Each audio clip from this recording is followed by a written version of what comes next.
우리 같이 말씀 읽자. 푸른 마르고 꽃은 떨어지나 주의 말씀은 영원합니다. 오늘도 말씀을 나누고 전하는 권서인으로 살아가는 모든 분들을 사랑하고 축복합니다. 오늘 우리가 살펴볼 내용은 1. 회개에 합당한 열매를 맺으시오. 2. 예수님의 뿌리. 3. 사람은 빵으로만 사는 것이 아니다입니다. 먼저 첫 번째, 회개에 마땅한 열매를 맺으시오입니다. 오늘 본문에는 세례 요한의 소명과 선포한 메시지, 그리고 체포되는 내용까지 모두 소개되고 있습니다. 세례 요한은 세례를 베풀면서 회개하고 죄를 용서받으라는 메시지를 전했지요.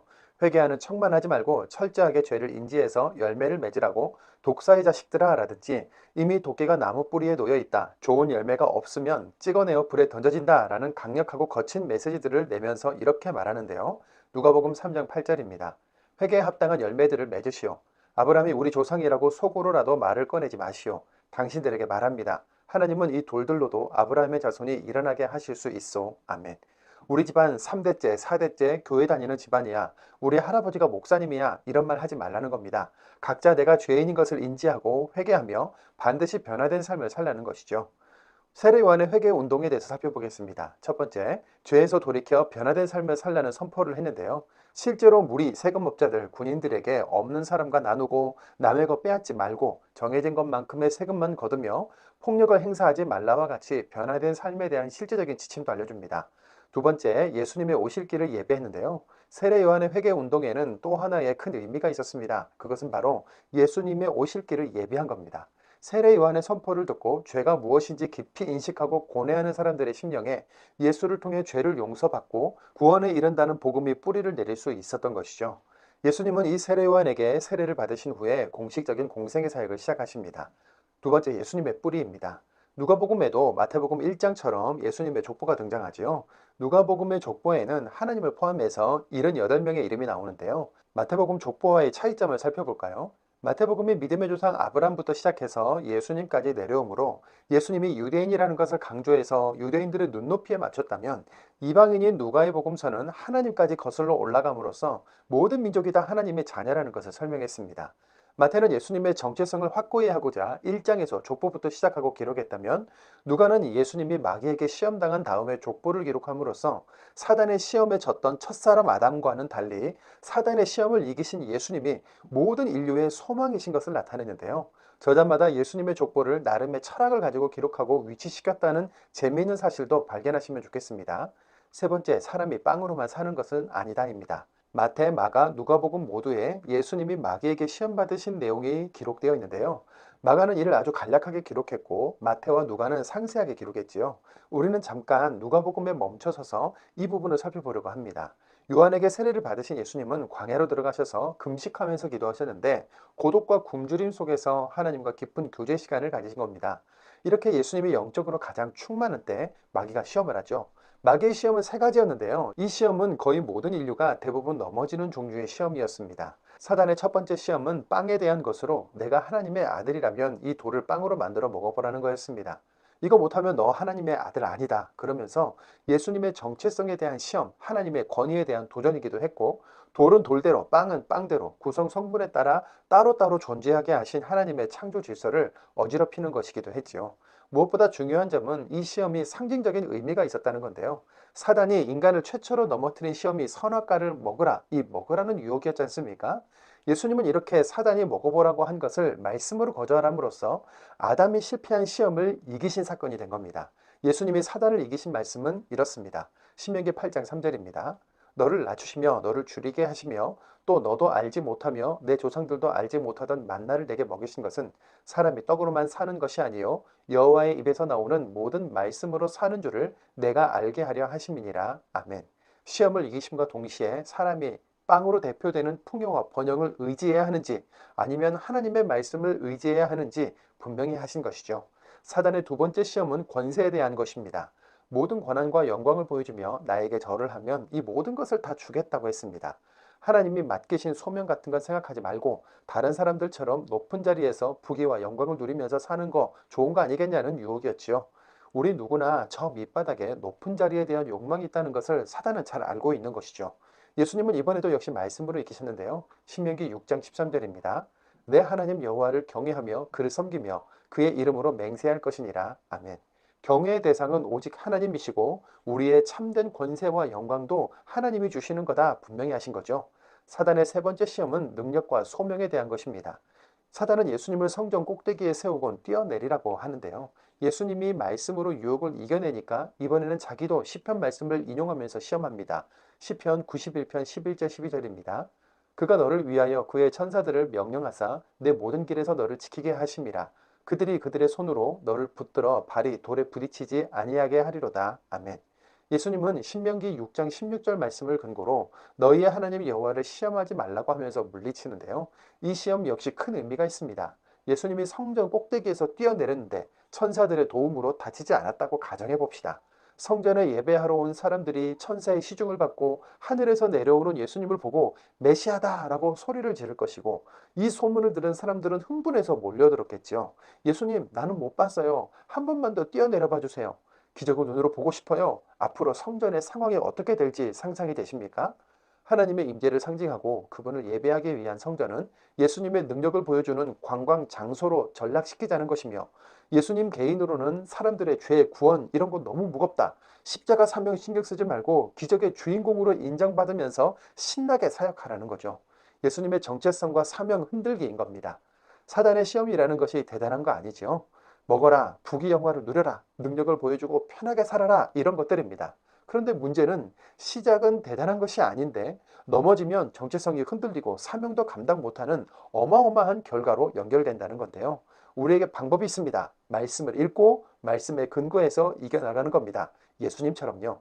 나머지 부분은 이미 다른 복음서에서 살펴봤거나 이해하시는 데 큰 어려움이 없으실 내용들이라서 이제 말씀으로 들어가겠습니다. 누가복음 3장입니다.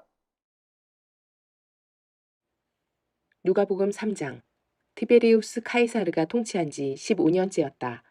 본디오 빌라도가 총독으로 유데아를 통치했고 갈릴레아의 통치자는 헤롯이었다. 그의 형제 필립이 이두레아와 드라고니 지역의 통치자였고 루사니아가 아빌레네의 통치자였다. 대제사장은 한나스와 가야바였다. 이때 광야에서 하나님의 말씀이 스가랴의 아들 요한에게 내려왔다. 요한은 요르단강 둘레의 모든 지역으로 찾아갔다. 그리고 선포하기를 회개하고 세례를 받아 죄를 용서받으라고 했다. 이 일은 예언자 이사야의 말씀을 적어둔 책에 적혀있는 대로였다. 광야에서 외치는 이의 소리이다. 너희는 닦으라 주님의 길을, 곧게 만들어라 주님 걸으실 좁은 길들을. 모든 골짜기는 메워지고 모든 산과 언덕은 낮아질 것이다. 구부러진 곳은 곧게 되고 울퉁불퉁한 곳은 평평한 길이 될 것이다. 모든 생명체가 하나님의 구원을 볼 것이다. 그래서 요한은 자기에게 세례받으러 나아오는 무리들에게 말했다. 독사의 자식들아, 누가 당신들에게 경고하여 알려주었소. 머지않아 닥칠 심판을 피해 달아나라고. 회개에 마땅한 열매들을 맺으시오.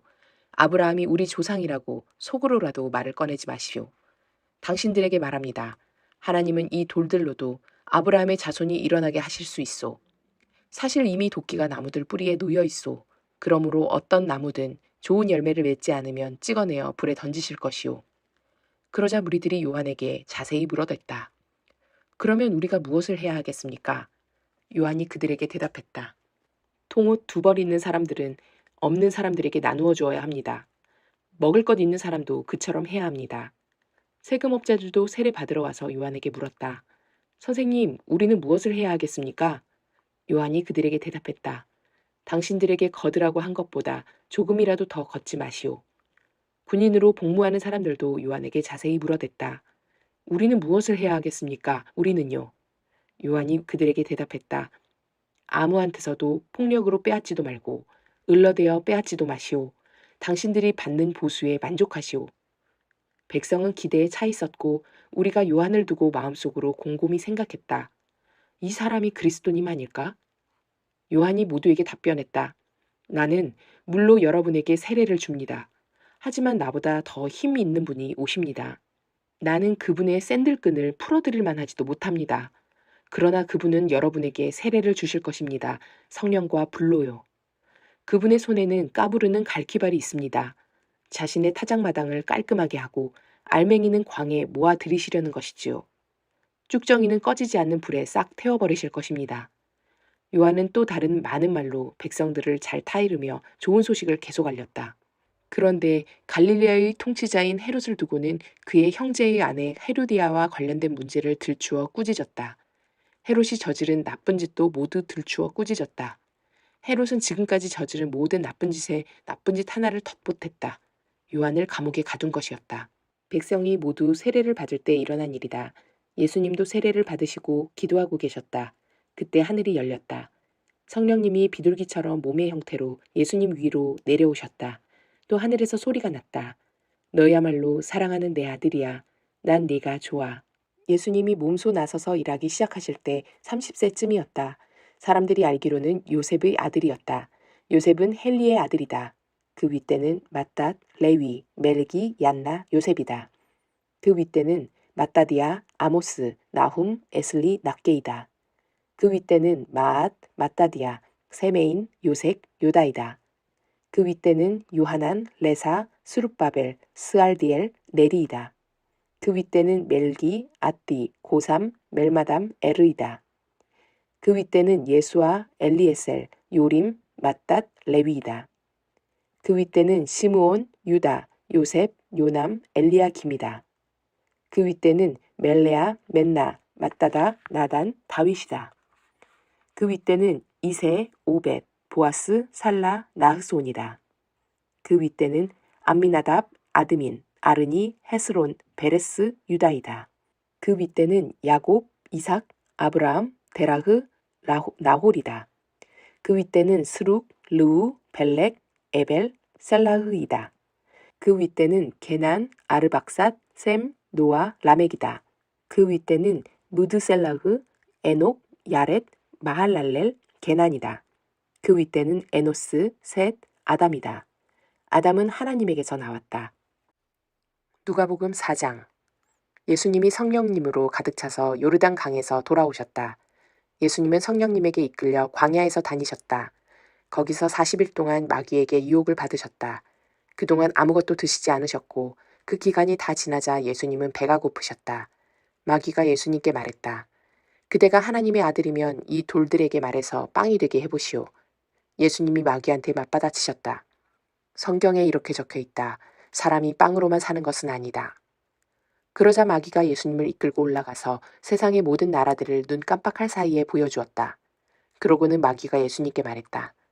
그대에게 이 모든 권한과 그 영광을 주겠소. 그것이 나에게 넘어와 있고 내가 주고 싶은 사람에게 그것을 주기 때문이오. 그러므로 바로 그대가 내 앞에 엎드려 절하면 그것이 다 그대 것이 될 것이오. 예수님이 맞받아쳐서 마귀에게 말씀하셨다. 성경에 이렇게 적혀 있다. 너는 주님, 곧 너희 하나님께 엎드려 절해야 한다. 그분만을 섬겨야 한다. 그러자 마귀가 예수님을 예루살렘으로 이끌고 가서 성전 꼭대기에 서시게 하고 말했다. 그대가 하나님의 아들이면 여기서 몸을 아래로 내던져 보시오. 성경에 이렇게 적혀 있으니까요. 주님의 천사들에게 주님이 그대를 위해 명령하셔서 그대를 지키게 하실 것이다. 또 적혀 있지요. 천사들이 손바닥 위에 그대를 들어올려 그대의 발이 돌에 부딪히지 않도록 할 것이다. 예수님이 마귀에게 맞받아쳐서 말씀하셨다. 이런 말씀이 있다. 주님, 곧 너희의 하나님을 함부로 떠보지 마라. 유혹한 일을 다 끝마치고 마귀가 예수님에게 물러나 적절한 때를 기다렸다. 예수님이 성령님의 능력에 사로잡혀 갈릴레아로 돌아오셨다. 예수님의 소문이 둘레온 지역으로 퍼져나갔다. 예수님이 그들의 여러 회당에서 가르치시면서 모두에게 영광을 받으셨다. 예수님은 나사렛으로 가셨다. 예수님이 자라나신 곳이었다. 늘 해오시던 대로 예수님은 안식일에 회당에 들어가셔서 성경을 소리내어 읽어주려고 일어서셨다. 예수님께 예언자 이사야의 두루마리를 내어드리자 예수님이 그 두루마리를 펼쳐서 이렇게 적혀있는 곳을 찾으셨다. 주님의 영이 내 위에 계시네. 나에게 기름 부으셨기 때문이네. 가난한 사람들에게 좋은 소식을 전하도록 하심이네. 주님이 나를 보내셨네. 사로잡힌 사람들에게는 해방을, 앞 못 보는 사람들에게는 다시 보게 됨을 선포하도록 하심이네. 짓눌린 사람들을 해방시켜 내보내도록 하심이네. 주님이 은혜로 받아주시는 해를 선포하도록 하심이네. 예수님은 두루마리 책을 말아서 회당 시중꾼에게 돌려주고 앉으셨다. 회당에 있는 모든 사람들의 눈이 예수님을 뚫어지게 바라보고 있었다. 예수님은 그들에게 말씀하시기 시작했다. 여기에 적힌 이 말씀이 오늘 이루어졌습니다. 여러분이 두 귀로 들은 대로입니다. 모두가 증언하기를 예수님이 옳다고 하고 그분의 입에서 흘러나오는 은혜의 말씀에 놀라워하고 있었다. 그러면서 말했다. 이 사람은 요셉의 아들 아닌가? 그러자 예수님이 그들에게 말씀하셨다. 여러분은 나에게 틀림없이 이런 옛말을 들이댈 겁니다. 의사 선생, 당신 자신이나 고쳐보시오. 가버나움에서 했다고 우리가 들은 일들을 모두 여기 당신 고향에서도 해보시지요. 이런 말씀도 하셨다. 아멘, 여러분에게 말합니다. 어떤 예언자라도 자기 고향에서는 받아들여지지 않습니다. 정말로 여러분에게 말합니다. 엘리야 때에 남편 여인 여자들이 이스라엘에 많이 있었습니다. 그때 3년 6개월 동안 하늘이 닫혔고 온 땅이 기근에 크게 시달렸습니다. 그런데 하나님이 엘리야를 그들 가운데 아무한테도 보내지 않으셨습니다. 오직 시돈의 사렙다에 사는 남편 여인 여자한테 뿐이었습니다. 예언자 엘리사 때는 이스라엘에 심한 피부병 앓는 사람이 많이 있었습니다. 그런데 하나님이 깨끗하게 해주신 사람은 그들 가운데 아무도 없었습니다. 오직 시리아 사람 나아만 뿐이었습니다. 회당에 있던 사람들은 모두 이 말씀을 들을 때 분노로 가득 찼다. 사람들이 일어나서 예수님을 도시 밖으로 몰아내어 자기네 도시가 자리 잡은 산의 꼭대기까지 예수님을 끌고 갔다. 예수님을 벼랑 아래로 떨어뜨리려는 것이었다. 그러나 예수님은 그들 한가운데로 지나서 떠나가셨다. 예수님이 갈릴레아의 도시 가버나움으로 내려가셔서 안식일에 사람들을 가르치고 계셨다. 그들은 예수님의 가르침에 매우 놀랐다. 그분의 말씀에는 권위가 있었기 때문이다. 그런데 회당에 더러운 귀신의 영 붙은 사람이 있다가 큰 소리로 외쳤다. 아, 나사렛 예수님, 당신이 우리와 무슨 상관입니까? 우리를 없애려고 오셨습니까? 당신이 누군지 나는 압니다. 하나님이 보내신 거룩한 분이시지요. 그러자 예수님이 그 영을 꾸짖으셨다. 입 다물어라. 그 사람에게서 나와라. 그러자 귀신이 그 사람을 사람들 한가운데 다 쓰러뜨리고 그 사람에게서 나왔다. 그에게 아무런 상처도 입히지 않았다. 모두가 놀라서 서로 수군댔다. 이 말은 뭐지? 예수가 권위와 능력을 가지고 더러운 영들에게 명령하니까 그것들이 나가는구나. 그리하여 예수님을 두고 그 둘레 곳곳마다 입소문이 퍼져나가고 있었다. 예수님이 일어나 회당에서 떠나 시몬의 집으로 들어가셨다. 그런데 시몬의 장모가 열병을 심하게 앓고 있었다. 사람들이 예수님께 시몬의 장모를 봐달라고 부탁드렸다. 그래서 예수님이 그의 곁에 서서 굽어보시고는 열병을 꾸짖으셨다. 그러자 열병이 그를 떠났다. 시몬의 장모는 곧장 일어나서 예수님 일행을 섬겼다. 해질 때 이런저런 질병으로 앓고 있는 사람들을 둔 이들은 모두 그들을 예수님께 데려왔다. 예수님은 그들 한 사람 한 사람에게 손을 얹어 그들을 고쳐주셨다. 귀신들도 많은 사람들에게서 나가면서 당신은 하나님의 아들입니다 하고 소리쳐댔다. 그러나 예수님은 꾸짖으시며 귀신들이 말하는 것을 허락하지 않으셨다. 그들은 예수님이 그리스도이심을 알고 있었기 때문이다. 날이 밝았다. 예수님은 외떨어진 곳으로 나가셨다. 무리들이 예수님을 찾아다니다가 예수님 계신 곳까지 왔다. 예수님을 붙잡아 두고 자기들한테 떠나시지 못하게 하려 했다. 그러나 예수님은 그들한테 이렇게 말씀하셨다. 다른 도시들에도 하나님 나라의 좋은 소식을 내가 전해야만 합니다. 이 일을 하도록 보내심을 받았으니까요. 그리고 예수님은 유대아의 여러 회당에서 말씀을 계속 선포하셨다.